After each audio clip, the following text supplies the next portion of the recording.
Hi, I'm Nathan Camarillo, Executive Producer on Crysis 2. It's a great pleasure for me to welcome you today to the first episode of Crysis 2 TV. Over the next couple of months, we'll provide you with lots of great updates to get you excited about Crysis 2. In this first episode, you'll learn more about the origin of the Crysis series and some teasers on what you can expect in the future. So join us now for a behind-the-scenes look at Crysis 2.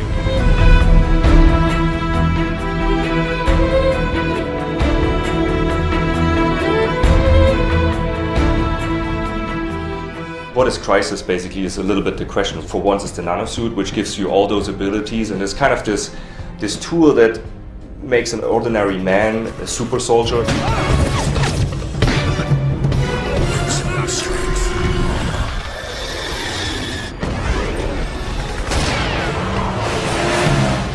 How Crysis 1 starts is you're sent to this island. There's an ecology team that discovered something. There's like an alien presence on this island and they're really dangerous. And the story for Crysis 2 is more about finding a little more out about the alien and actually ways to defeat them.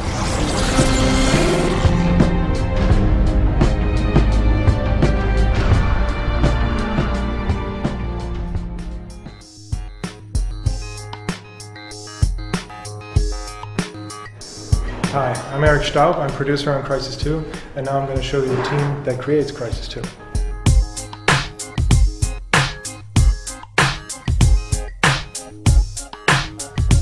This is the animation department, basically where we create all the animation, skinning, rigging for all the characters in Crysis 2. This is the code department.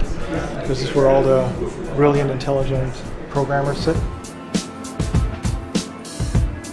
This is the most important room of the building, the kitchen.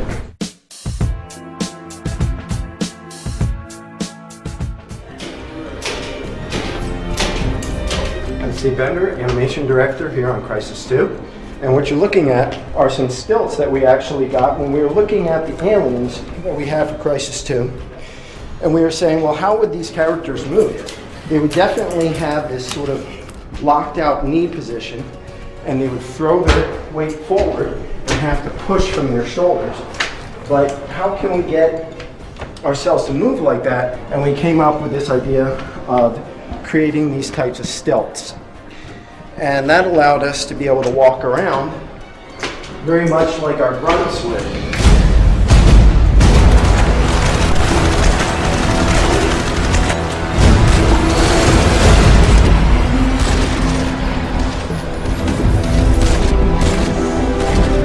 Crysis 1, you're in the jungle and our engine was very tuned to actually do that right. But Crysis 2 is much more straightforward design, like we want to have pick up and throw stuff and we want to use it in the game for actual gameplay.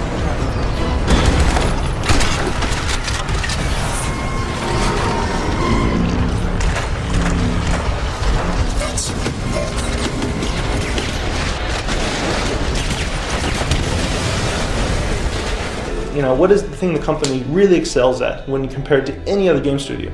It's like sandbox gameplay, open environment, forests, awesome. We're like, okay, we're going to New York. And it's like, wait, what?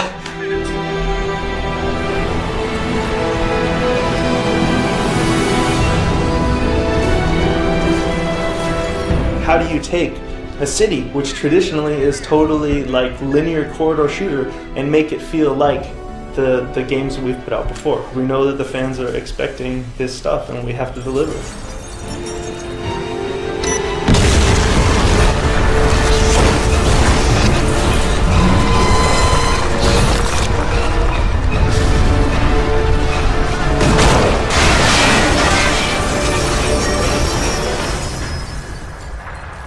We introduced things like color grading. We looked closely at the techniques used in the film world. We can actually seriously control the color space in a very, very specific way. pin certain parts of the color space down and shift other ones around. We can have triggers that have indoor lighting, then go outside, and we can change the backlighting in a much more controlled way. All the new cool features that we showed at GDC and stuff, I mean, to see the features running on PC, PS3 and 360 all at the same time, all being run by a designer who's on a PC designing it and can pick up a controller and play either one at any time. It's really our first time as a company to reach all of these people, who maybe only saw a video or saw something on YouTube showing the old game. It's kind of our introduction to them. Chev had always said the base thing that we will go for is to look better than Crysis did. That's hard enough to do on consoles, right? But then from there, I mean, we want the PC to look even better. Go, man, go! For Christ's sake, move! Hey, wait! Hold on! I mean, the ceiling is here, and we are constantly like nailing the ceiling of what we can hold. We're squeezing in as much as we possibly can. And on PC, you just have a higher ceiling, so you can squeeze in more stuff. The experience, I think, will basically be the same on every platform. I mean, that's what we're shooting for.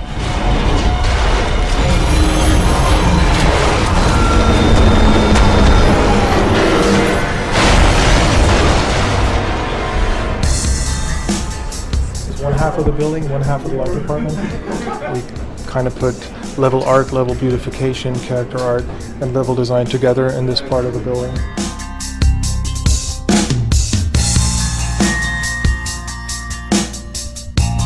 This has two names.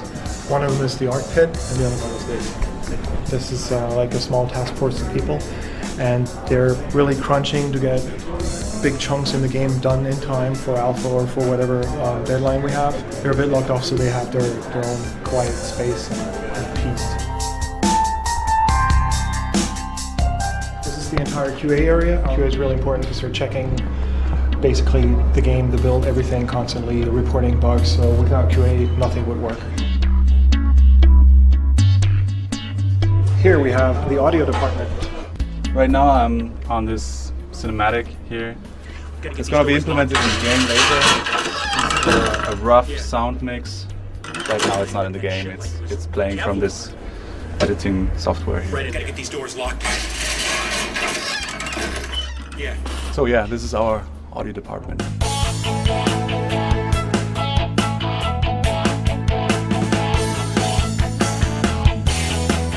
I hope you enjoyed our little tour through the Crytek office and the Crysis 2 production team, and I hope you enjoyed playing the game.